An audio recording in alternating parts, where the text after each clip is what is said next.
Une demi-doll, c'est chercher son milieu, son centre, pour être en parfaite harmonie, en parfait équilibre avec soi, donc avec le reste.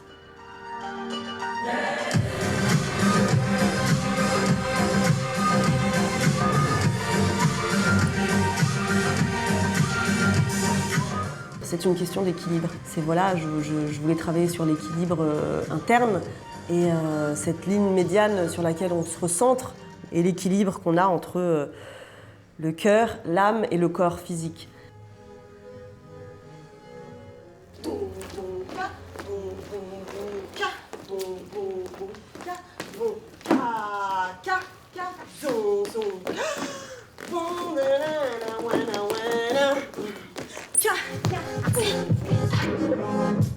Swagger, c'est un projet qui est né en 2009, dans une période assez creuse de ma vie.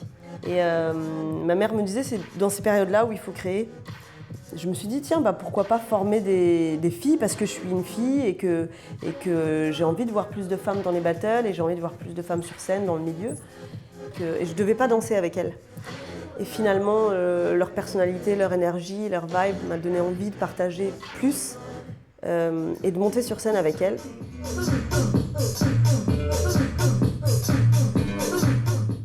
J'insiste toujours sur le fait que chaque personne a quelque chose à dire, parce qu'on est tous différents, donc chaque écriture va être différente. Tu es imbattable dans ce que tu fais, puisque tu es le seul à le faire, et qu'il n'y a pas deux personnes pareilles. Et une fois qu'on a compris ça, il n'y a plus de limite, j'ai envie de dire, parce que il y a quelque chose de magique qui peut sortir en chaque danseur et en chaque personne.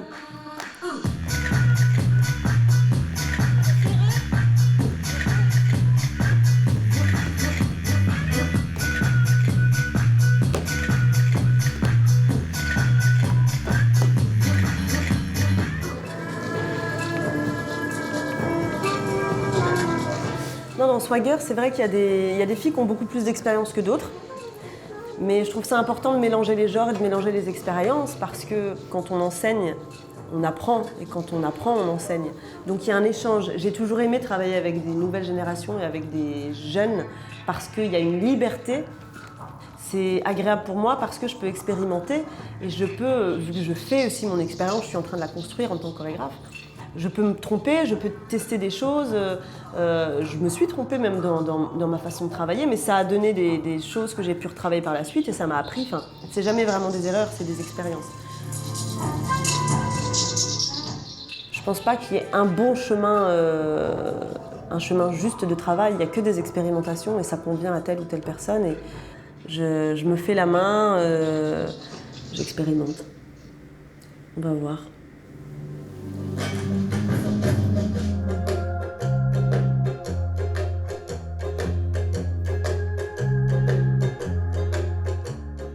Le hip-hop, j'ai toujours fait avec le hip-hop depuis que je suis petite, je me suis jamais posé la question. Donc je me sens pas illégitime, mais en même temps, il y a eu un moment donné où je me suis dit il faut que je rentre dans des codes parce que je suis pas noire et que je viens pas de la cité, et que je suis blanche et que je viens de province et que rien ne me prédestinait au hip-hop, mais c'est comme ça depuis que je suis petite.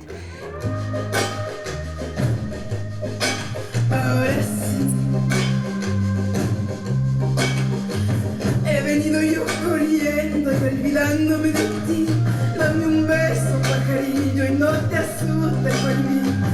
He venido encendida y desierto para quemar, porque el alma prende el fuego.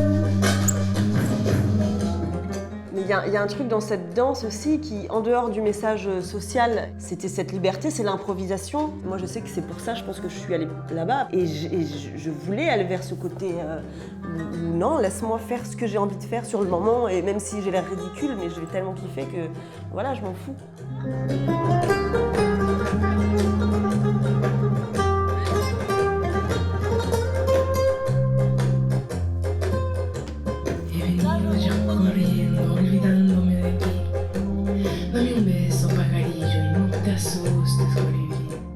Mais après, du coup, plus ça va et plus je me rends compte que mon histoire à moi et mon passé m'apportent énormément de choses. Et voilà, les sons que je choisis dans la création, quand je décide de mettre du Lassa, c'est parce que c'est mon histoire à moi et j'aime cette musique. Moi, j'aime plein d'autres choses et j'ai envie de les mettre dans mon hip-hop. dans ma danse parce qu'à la base le hip-hop c'est quand même une danse libre de revendications personnelles. Donc je revendique mon histoire et mon passé, et même si je suis pas issue des ghettos, j'ai mon histoire, chacun a son histoire. Mais voilà, j'en fais ma danse et j'en fais mon monde et ma maison. He venido yo corriendo, olvidándome de ti. Dame un beso, pajarito, y no te asustes, colibrí. He venido encendida al desierto de quemar.